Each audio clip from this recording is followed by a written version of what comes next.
Hello दोस्तों, welcome back to my channel. मैं हूँ अश्विनी। मोटिवेशनल लाइफ में आपका स्वागत है दोस्तों। जिंदगी की यही रीत है, हार के बाद ही जीत है। थोड़े आंसू है, थोड़ी हंसी, आज गम है तो कल है खुशी। जिंदगी की यही रीत है, हार के बाद ही जीत है। इसी के साथ नई कहानी की शुरुआत करते हैं दोस्तों। एक गांव में एक लड़का था दोस्तों, और उसको यह लगता था कि वह काफ़ी अच्छा तीरंदाज है। वह आते जाते लोगों को चुनौती देता था दोस्तों। उसको लगता था कि मैं काफ़ी अच्छा तीरंदाज हूँ और मैं किसी को भी हरा सकता हूँ। उसको देखते हुए लोग कहते थे कि हाँ बेटा, तुम अच्छे तीरंदाज हो, लेकिन इस राज्य में पहले एक सेनापति हुआ करते थे जो कि अभी सन्यासी बन चुके हैं। उन्होंने सन्यास ले लिया है और कहीं वह पहाड़ों पर रहते हैं, ऐसा कहा। उनके काफ़ी चर्चे होने लगे। फिर एक लड़का उनकी बातों को इग्नोर करता था, ध्यान नहीं देता था। ऐसे ही उसका काम चलता रहता था।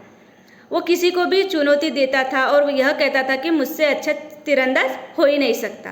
फिर एक दिन उसके मन में ये बात आई कि मैंने काफ़ी लोगों को हरा दिया है, क्यों ना उस इंसान से मिलूं जिसके चर्चे बहुत है इस राज्य में।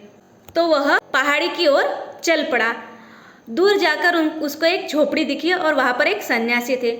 उनके पास जाकर इस लड़के ने कहा कि बाबा, आपके चर्चे बहुत है इस राज्य में। मैं भी एक अच्छा तीरंदाज हूँ, मैं किसी को भी हरा सकता हूँ।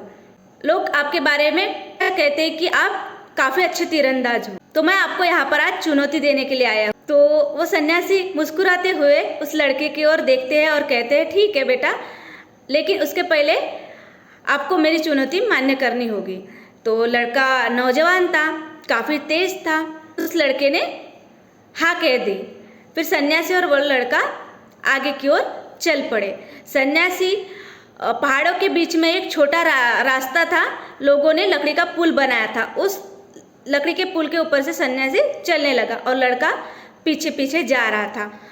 सन्यासी पुल के बीच में जाके खड़ा हो गया और लड़का पीछे से देख ही रहा था। जाने ये सन्यासी क्या कर रहा है, ऐसे उसके मन में आया। फिर उस सन्यासी ने उसको आवाज़ देते हुए कहा, बेटा डरो मत, आओ। फिर वह पीछे पीछे चल दिया। वह रास्ता पार करने के बाद वह एक जगह पर पहुंच गए और उस सन्यासी ने एक तीर छोड़ा, निशाना लगाया, और वह निशाना पहाड़ की तने में जाकर लग गया। और उस लड़के से सन्यासी ने कहा कि बेटा, तुम्हें इस तीर को भेदना है, ऐसा कहा। फिर उस लड़के ने निशाना लगाया और उसका तीर जाने कहाँ चला गया। फिर वह सन्यासी उस लड़के से कहने लगे कि बेटा, तुमने धनुष्य और तीर को काफ़ी कंट्रोल कर लिया है, उस पर तुमने नियंत्रण पा लिया है, लेकिन अपने मन पर अभी तक नियंत्रण नहीं पाया है। बेटा, तीरंदाज बनने के लिए सबसे पहले हमें अपने मन पर कंट्रोल करना पड़ेगा। सिचुएशन चाहे जैसी भी हो, अगर तुम्हारा अपने मन पर कंट्रोल होगा तो तुम्हारा तीर जहाँ तुम्हें लगाना है उस जगह पर सही से पहुँच जाएगा। ऐसी सीख सन्यासी ने दी। दोस्तों, इतनी छोटी सी कहानी है और इतनी अच्छी सीख है।